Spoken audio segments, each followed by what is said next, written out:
The court's jurisdiction is divested until those courts determine otherwise. Well, actually, none of that is true. I have documents, if I could serve the court, these documents that I have is referring to a removal that's been passed up from the clerk, and as well my case is, in fact, on an appeal. Your Honor, I object on this bench trial. I do want a jury trial. A man appeared in court on OVI and driving violations, but instead of addressing the charges, he launched into sovereign citizen arguments claiming the court had no authority over him, whether he believed it or was just misled online. The judge wasn't moved.com but firm. The court dismissed his tactics. The case highlights a deeper issue. How responsible are online sources for spreading these pseudo-legal theories? All right, we are on the record in case number 25 TRD 01258, captioned the State of Ohio versus Jeremiah Mackey Jr. That's you, sir? Yes, sir. All right, so the record should reflect that the defendant is present in the courtroom today. Miss Yeager is here on behalf of the State of Ohio, and this matter is scheduled for a trial to the court. The defendant is charged with 2 counts of involving driver's license violations. One is driving under a OVI suspension, and the other is driving under a it looks like it says security on the citation, but according to the new Albany Municipal Code, it's basically just driving under a forfeiture. What I have is a financial responsibility. Yeah. So the driving under an OVI charge, or under an OVI suspension charge, is a first-degree misdemeanor. Carries up to 180 days jail, up to a $1,000 fine, and up to a 1-year license suspension. Does carry mandatory minimum penalties of up to, or of at least $250 fine, a 1-day license suspension, and at least 3 consecutive days in Licking County Jail. The other charge is an unclassified misdemeanor, I believe, is it not? Yes. Yeah, so it doesn't carry any potential jail time. And either way, if the defendant were to enter pleas of guilty or be convicted of the offenses, they would merge for the purposes of sentencing, so there'd only be 1 conviction. Ms. Yeager, is the state ready to proceed with trial today? Yes, Your Honor. However, Mr. Mackey informed us he actually wanted this set for a jury trial, not a bench trial today. All right, and Mr. Mackey, what do you have to say about that? She is absolutely correct, Your Honor. Also, I shared with her as well. I have documents, if I could serve the court. Why don't you just tell me what you have there first? These documents that I have is referring to a removal that's been passed up from the clerk, and as well my case is, in fact, on an appeal at the moment. On appeal where? I'm sorry? On appeal where? It's an appeal. In what court? That's what I'm saying. Where have you filed an appeal? The Court of Appeals. Okay, which district? The 10th District. Okay, now that covers Franklin County, and we're in the 5th District Court of Appeals. I'm sorry, it's the 5th District. You're absolutely right. It's the 5th District. I'm assuming that your appellate paperwork is similar to what you've been submitting to the court. That's what it looks like. That one, or this? But just in general, all of your filings with this court are on this. It's kind of a unique. Well, the documents are unique in that they're gray and they're typed in all caps, and one of them, it looks like, from what you just filed this morning, was filed in the United States District Court in the District of New Jersey in the Newark Division, and this is obviously. Some sovereign citizens send bizarre legal documents to courts, but this man took it further, mailing his Ohio court paperwork to New Jersey. It's absurd, like filing a Supreme Court appeal via Snapchat. Courts take jurisdiction seriously. File in the wrong place, and you're done. These individuals don't just misunderstand civics, they seem fully detached from reality. Here's what I will tell you, Mr. Mackey. You do have the right to have a trial by jury, but in order, in a what we call a petty offense, and a petty offense is anything punishable by less than 1 year in prison, a jury trial is not automatic. It has to be demanded, and Rule 23 of the Ohio Rules of Criminal Procedure require that jury demand be made not less than 10 days before the scheduled bench trial. So your request for a jury trial would be untimely. Now, I'll entertain a position from the state in that regard. Do you intend to represent yourself throughout, whether you have a bench trial or a jury trial? Or did you want the court to, or are you going to ask the court to appoint an attorney to represent you? Represent myself, Your Honor. Okay. Well, I'm going to go ahead and I'm going to deny what I construe to be a motion to continue for the purpose of setting the matter for jury trial because the matter's been pending for quite some time. Let's see, all of February, all of March, and now halfway into April. And so the defendant did have an ample opportunity to submit a demand for trial by jury, but that demand was made in an untimely fashion today. So the record will reflect that the motion was made, but that the court denied that. So how would you like to proceed? Would you like to have your trial today, or did you want to change your pleas from not guilty to guilty or no contest? Your Honor, if it pleases the court, I motion that this case be continued and or stayed because the case is now on an appeal in the 5th District Court of Appeals. Also, the case has been petitioned removed to the Ohio District Court under case 223 CV 02962 JLG CHG and to the New Jersey District Court under case 224 CV 03934 LEFJBC. The court's jurisdiction is divested until those courts determine otherwise. Well, actually, none of that is true. Basically, number one, your paperwork from that purports to be from the federal district court doesn't look like pleadings from the federal district court. Those are plain white paper with the case number in blue up at the top of the page, and that's not how yours are captioned. Furthermore, as far as jurisdiction is concerned, this court does have jurisdiction because this is an alleged violation of the traffic laws of the city of New Albany that is alleged to have occurred within Licking County. This court has jurisdiction over traffic offenses that are alleged to have occurred within Licking County. And by being here today and by entering pleas, you've waived any objection to personal jurisdiction over you. All right? Your Honor, I object on this bench trial. I do want a jury trial. Okay, and as I've already explained to you, you did not make your demand in a timely fashion, so the motion to continue and the request for a trial by jury is going to be denied. It doesn't sound to me like you don't want to, I know you don't want to change your pleas from not guilty to guilty or no contest, so at this time I'm simply going to order or ask the prosecutor to call their first witness. Thank you. The state will call Officer Course to the stand, please. Officer, please come forward and be sworn.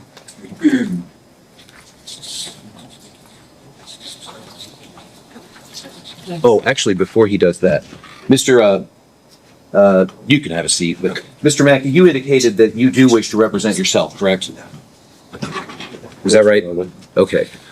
So you have the right to be represented by an attorney by hiring one of your choosing. You're also eligible to ask the court to appoint an attorney to represent you at no cost. If you qualified based upon your income, your expenses, your household size, the court would appoint an attorney to represent you. However, if it's your intention to represent yourself, it is necessary to execute a written waiver of the right to counsel, 1258. So if it is your intention to represent yourself and to waive your right to an attorney, go ahead and sign by the X there, but do please read that because I'm going to make sure that you understand what it is. Yes, that one. I've been objected to this. I object this trial.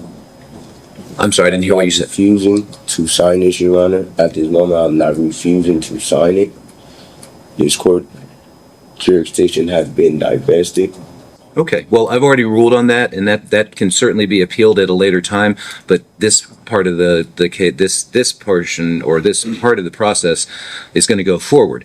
If you later appeal, if you're found guilty, I'm not saying you will be, but if there's a conviction that's entered, you have the right to appeal to the 5th District, arguing that this court never had jurisdiction over you, which means basically this would all not count. But you don't get to make. I've already made the determination that the court does have jurisdiction over you. If you don't want to sign that form, obviously I can't make you do that, but I will declare what's called a constructive waiver of counsel. And what that means is you've said out loud that you wish to waive your right to counsel, that you want to represent yourself. I'm going to accept that as a valid waiver of counsel, even if you don't wish to sign that. So, Ms. Kyle, if you'll bring this back to me, and for what it's worth, Mr. Mackey, this was filed with the court, and I do have a copy of that, and I did look at it, okay? Officer Michael Kors, COHRS. While on patrol, what first drew your attention to the defendant's vehicle? As he was traveling northbound, making a left turn onto the State Route 161 westbound on-ramp, I observed he had dark tinted windows, which initially drew my attention. And then as he passed me, I made the right-hand turn, drove behind him, and entered his license plate. Okay, and did his license plate, when you ran that, return anything? It did. It turned through my mobile computer, through our leads program on there. I observed that his license plate had expired, or registration, I should say, expired on July 8th of 2024. And so when you approached the defendant for the stop, did you inform him as to the reason for your traffic stop? I did. And did he have anything to say about that? He stated he was aware that the registration had been expired. Okay. And did he have a driver's license for you too? He had an identification card. An ID card? Okay. Were you able to then go back to your mobile unit and run his driver's license status? Yes. And what did that return?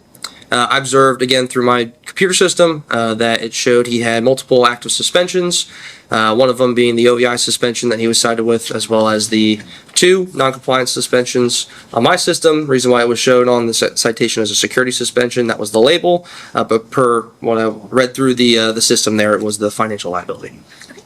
Nothing further for this witness at this time, Your Honor. All right. So, Mr. Mackey, you have the right to ask this question witnesses. You have the right to ask this witness questions if you wish, but you're not required to. And once the state's rested its case, you'll have the right to present evidence on your own behalf. But this portion of the trial is just for questioning. Do you have any questions for the officer? No, Your Honor. Officer Kors, you may step down. Any additional witnesses on behalf of the state? No, Your Honor. Subject to the admission of Plaintiff's Exhibit 1, the state would rest. All right. So, Mr. Mackey, the state is asking me to admit the certified BMV records into evidence. If I grant that request, that means I'll be able to consider that in making my decision about whether or not the state has met its burden of proof beyond a reasonable doubt. You have the right to object to whether or not that comes in. Do you have any objection to the court admitting that as an exhibit? To this bench trial, Your Honor, I do. I object to this bench trial, Your Honor. Okay, well, we've discussed that already, Mr. Mackey, so at this time, I'm just asking whether or not you have an objection to the admission of the exhibit. Yes. And on what basis? This court does no longer has jurisdiction, Your Honor. Okay. I respectfully. Well, that's non-responsive to the court's question. I'm going to go ahead and I'm going to reflect that the defendant is objecting to the admission of State's Exhibit 1, but I will admit that over the defendant's objection. Does the state rest? Yes, Your Honor. All right. Now, Mr. Mackey, the state has rested its case. In our system of justice, it's always the prosecution's burden to prove guilt beyond a reasonable doubt before a person can be convicted. A defendant is never required to produce any evidence, call any witnesses, introduce any exhibits into the record, or even testify on their own behalf. And if they don't, I don't hold it against them. It doesn't lessen the state's burden of proof. It doesn't diminish your presumption of innocence. But you do have a right to present evidence by calling other witnesses, introducing exhibits into the record, and testifying on your own behalf. If you elect to take the witness stand, however, you will be required to either swear or affirm to tell the truth in giving me your side of the story. And when you're finished giving your side, you will be required to answer any questions that the prosecutor might have. So other than yourself, do you have any witnesses that you'd like to call today? No, Your Honor. Okay. And do you wish to testify on your own behalf?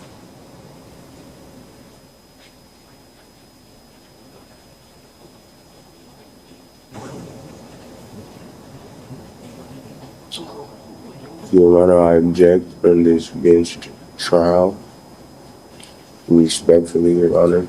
Okay. And I've entertained that objection on more than one occasion now, and I've already overruled it, so it's not necessary to do that.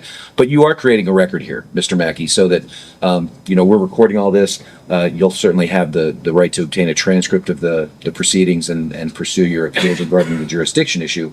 But again, my question that I'll ask one last time is, do you wish to testify on your own behalf? No, I'm fine. Okay, very well.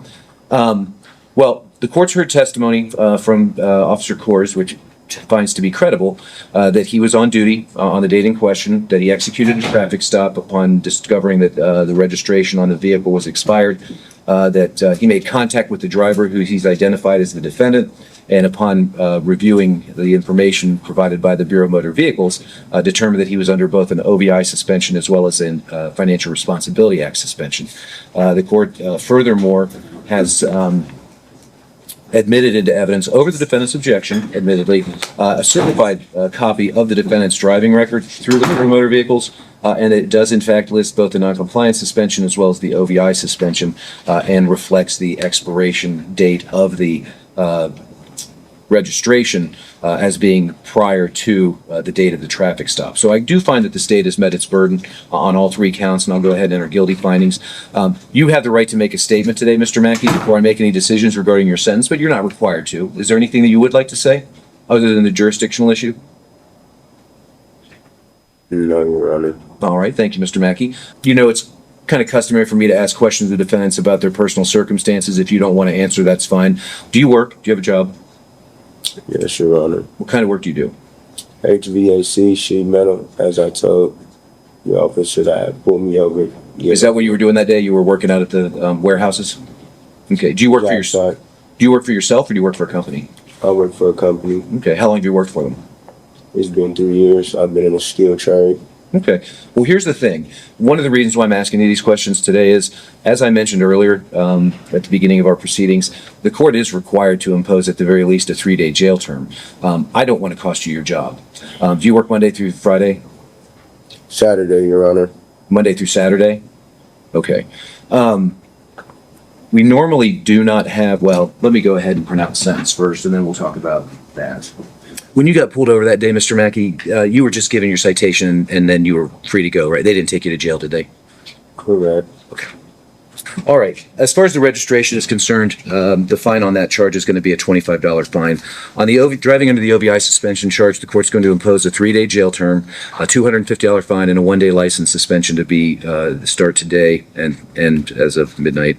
Costs will be assessed. Now, the reason I was asking you about your work and everything else is, as I said, I don't want to cost you your job, Mr. Mackey, but I don't have any discretion when it comes to those 3 days in jail.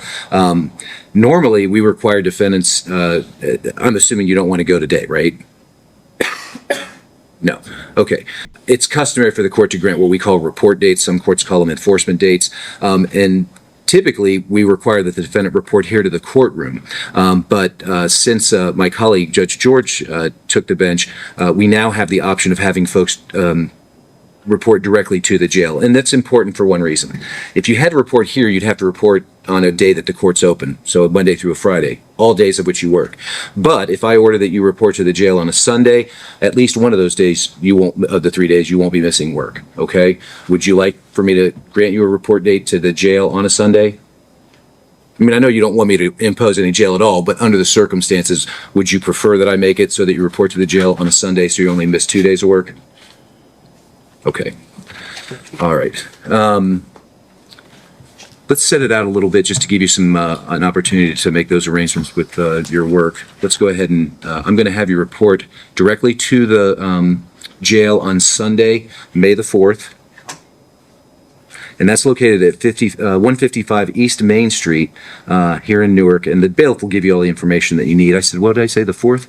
Yes. Yes. Okay. And that's going to be at 11 a.m., Mr. Mackey. And then you'll get out 3 days later. Now, can I speak bluntly to you?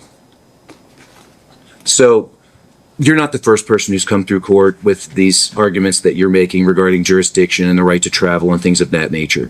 I don't know whether you genuinely and sincerely believe that that's the law. I'm here to tell you that it's not. But even if you do, I got to tell you, a lot of times folks who espouse these arguments just continue to find themselves in court and they don't win against the system. It may be unfair in your mind. I get that. I understand. But I just want to give you a word of caution that, you know, if you do get cited in the future with any traffic violations or even criminal offenses, making these arguments is not going to work out in your favor. It's not going to help your situation. You know, you can be as frustrated and angry at the system as you want. The law is what the law is, but I would just recommend that in the future, you know, just deal with it regularly and move on. You know, the only thing that you need to do is, you know, comply with the driver's license laws, and you won't have to worry about having to listen to guys like me anymore. Okay? Let me know in the comments because, yeah, that sentence was ridiculously light. The judge practically bent over backwards to protect this guy's job, and you just know he'll be on TikTok later, calling the judge a tyrant or maybe even a racist for enforcing basic laws. Bro, you broke the law, not the judge. Well, maybe his patience. Meanwhile, it's illegal to own more than 6 adult toys in Texas, but somehow this guy's allowed to represent himself in court. Make it make sense.